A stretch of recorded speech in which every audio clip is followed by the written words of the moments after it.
गाबा में जो हुआ वो अब एजुबेस्टन में किया जाएगा।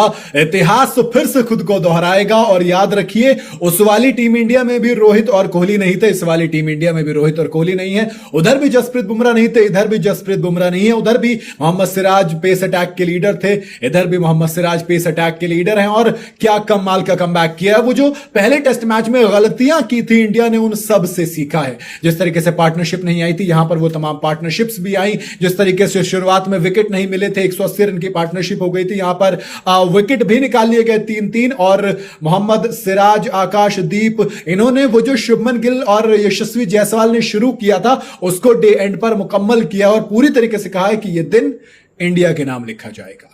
जी हां, सबसे पहले तो आप ना सिर्फ बल्ले से दोहरा शतक लगाते हो और इंडियन क्रिकेट इतिहास का as a captain Shubman Gill सबसे बड़ी पारी खेलते हैं। सोचिए, जिस खिलाड़ी के बारे में यहां पर आने से पहले शक हो रहा था कि ये क्या करेगा, इसके पास तो इंग्लैंड में 100 रन भी नहीं है, एक भी ओवरसीज सेंचुरी नहीं है, ये सिर्फ और सिर्फ घर का शेर है। उसने रिकॉर्ड बनाकर लोगों को हिलाकर रख दिया। क्योंकि ये जो पारी खेली थी ना, ये पारी नहीं, एक स्टेटमेंट थी। ये 269 रन नहीं, बल्कि ये जवाब था उन तमाम लोगों को जो कह रहे थे कि शुभमन गिल पर शक है कि ये क्या करेंगे।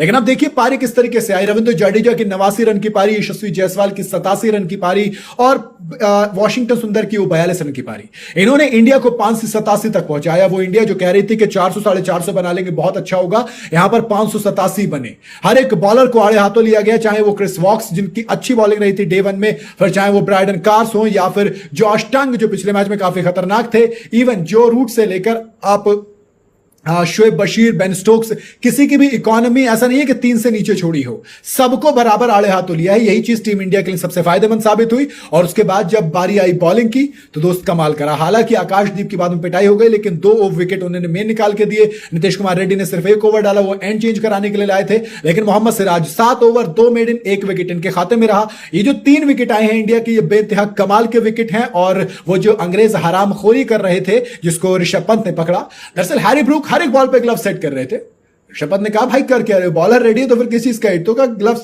सेट कर रहा हूं। पंत ने कहा हर बॉल पे चेक करोगे, अबे शर्म करो, माना हार रहे हो लेकिन कम से कम इज्जत रखो।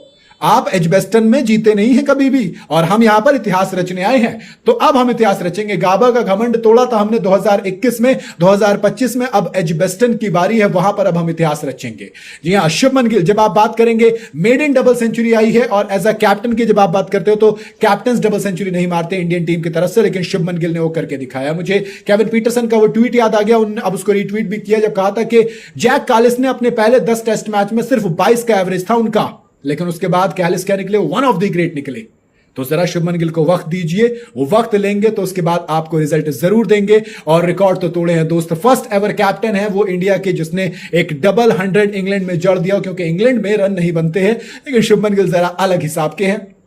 और इसी के साथ ये हाईएस्ट स्कोर भी रहा है। सबसे पहले इंडियन टेस्ट कैप्टन में सबसे हाईएस्ट स्कोर विराट कोहली के पास ही थे सारे के सारे। साउथ अफ्रीका के अगेंस्ट उन्होंने 254 बनाया था, 243 श्रीलंका के अगेंस्ट थे, 235 इंग्लैंड के अगेंस्ट थे, और एमएस धोनी ने 224 बनाए थे ऑस्ट्रेलिया के अगेंस्ट। लेकिन ये 269 शुभमन गिल का नहीं, बल्कि इंडियन टेस्ट हिस्ट्री में जब कैप्टन की बात करते हो एक इनिंग में, तो ये सबसे बड़ा स्कोर है जो कि शुभमन गिल ने बना दिया। इसी के साथ टीम इंडिया 510 रन की लीड के साथ डे 2 में एंट्री लेगी। बड़े धमाके के साथ, स्वैग के साथ आएंगे। एजबेस्टन में इतिहास रचना है, मैं तो कह रहा हूं धुआं उठा दो भाई, एक इनिंग से जीतो तो अलग मजा आएगा। बाकी आपको क्या लगता है, आप अपनी राय कमेंट में जरूर बताइएगा। वीडियो अगर आपको पसंद आई हो तो इसे लाइक और शेयर जरूर करें, और जाते जाते चैनल को फॉलो और सब्सक्राइब जरूर करते जाइएगा।